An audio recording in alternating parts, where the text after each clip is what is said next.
So it's Wednesday morning. I need a video lesson for Thursday. I want it for Thursday because then I can assign it. Some kids can work on it and test it out Thursday and Friday. Find out if there are any problems. We have the long weekend, Martin Luther King Day weekend coming up, and I want it to be due Tuesday so that next week we can kick right in with that topic. And I've been thinking about this off and on, this topic for a few days since last weekend. I mapped out some of the general topics I wanted to do. So this is about how to replace a president is the title I decided on. We've been looking at powers of the president and the executive branch this month, and there were a lot of questions that students had in my little pre-unit summary or survey. A lot of questions about how you can get rid of the president. They've heard about things, of course, with the current president, that can be a kind of popular topic, especially in a blue state.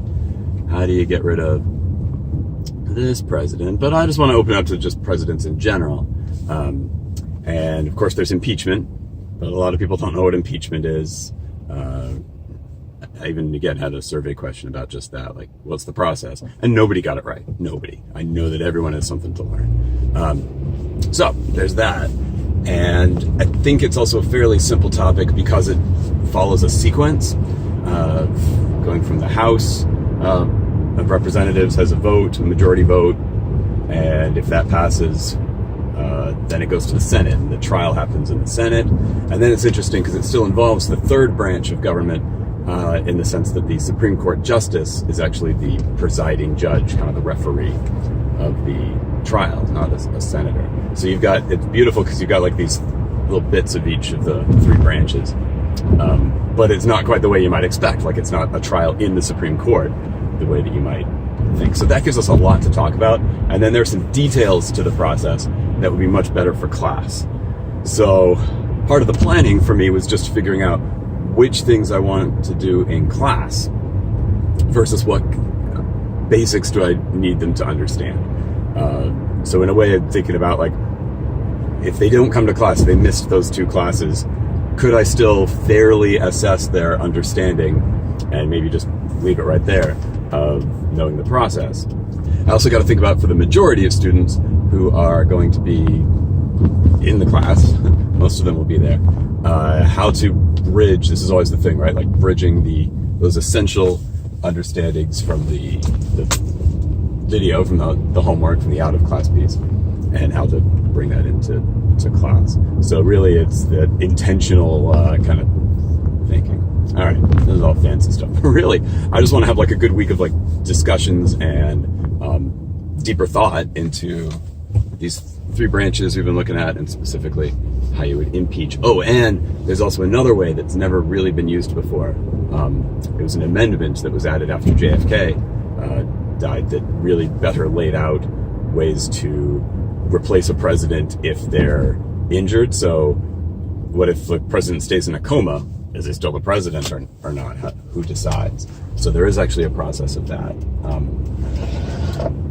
which also, again, can lead to really good discussions about what's fair and unfair. Did you know, right? Like the majority of the cabinet, the president's cabinet, a majority of the cabinet with the vice president can vote the president out, as long as and then they just tell Congress, hey, here's what we did. Right? That's a pretty wild thing to think about, but you know what? It's like nothing's off the table in this at this time in history. So, how do I actually pull this off? So the in-class piece next week, for the students who are all set, while I'm conferencing with those who weren't ready or had made some key mistakes, they're going to get a sheet, which this I've already made. This is part of what I was working on yesterday. Before I made the video, I made these activities, and one's going to be just a list of, I think I have 8 specific steps of that impeachment process as the middle column, and then the left column and the right column are blank. Left column for them to put reasons why that step makes sense, why that is a good idea. But there are some that are kind of weird, and you could make an argument that it shouldn't be done that way. Like the one about why is the Supreme Court justice the one in charge? Why are they doing it in the Senate as the jury instead of the Supreme Court justices? So that will lead to key discussion, because that's my major skill in this unit. It's not really writing in this unit, it's more about discussions and being able to back up your thoughts in discussion. So I need good skills like that. And then we'll do something similar with the being able to declare the president incapable. Again, sort of I think for that one, we're actually going to look directly at that amendment, because it's broken into 5 parts.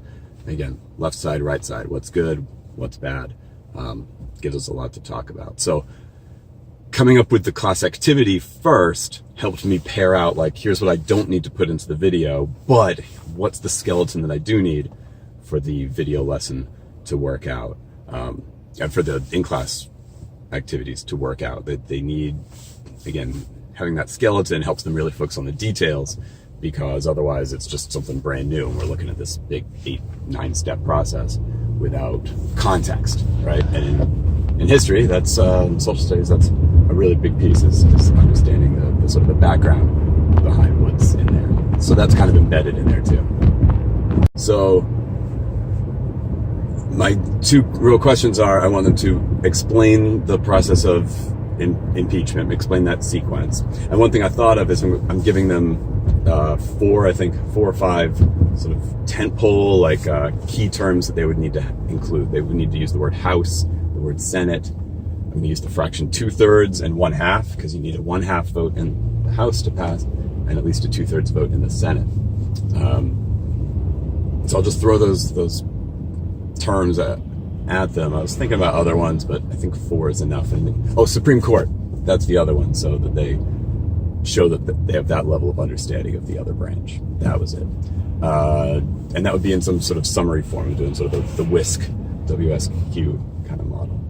So that's the first one. And then the second one is, how can a president be declared incapable?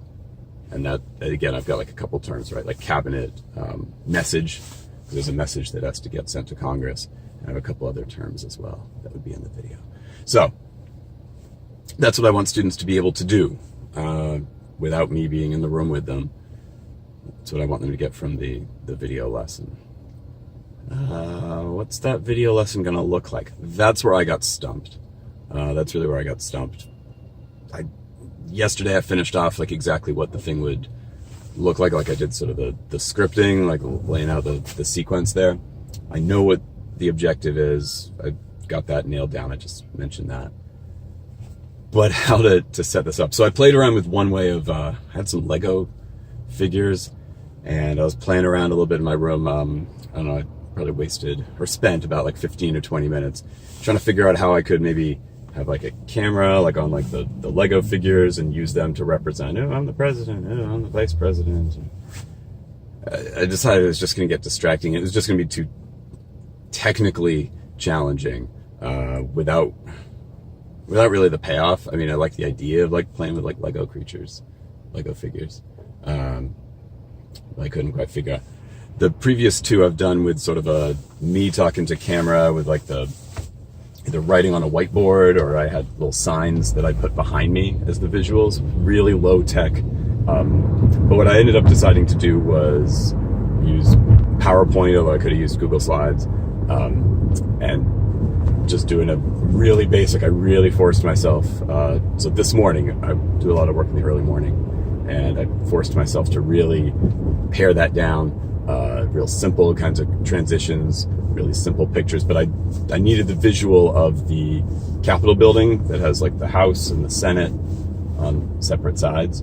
I wanted a visual of like the Supreme Court justice, right? Like with like the black robe, and then very, very simple wording, including most of those words and the fractions, right? Those key terms will pop up on the screen as little signposts for the students, but I'm not laying out like a whole sentence or like whole like bullet point list of details about those. So they are gonna have to like listen and apply the pictures and things, because I feel like when I do too much for them, I've done too much for them. Like there's no, there needs to be like limited thinking. This is lower order understanding, but it needs to be understanding.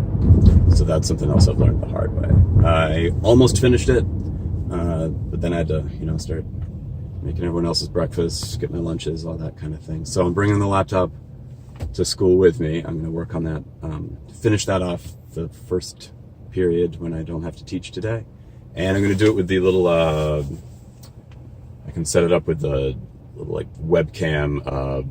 So they'll see my face, hear my voice as I click through it. Hello.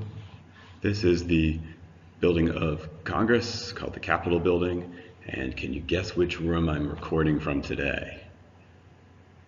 You were probably wrong. Because again, I'm learning and picking up more about how having my face there, not just a voiceover, is helpful for students.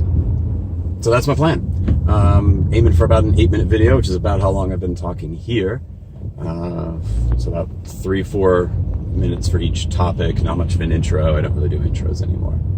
So that's the little sort of window to what it is I'm aiming for and why I'm doing what it is that I'm going to be doing. I also got to think about for the majority. Whoa! I also got to think about for the majority of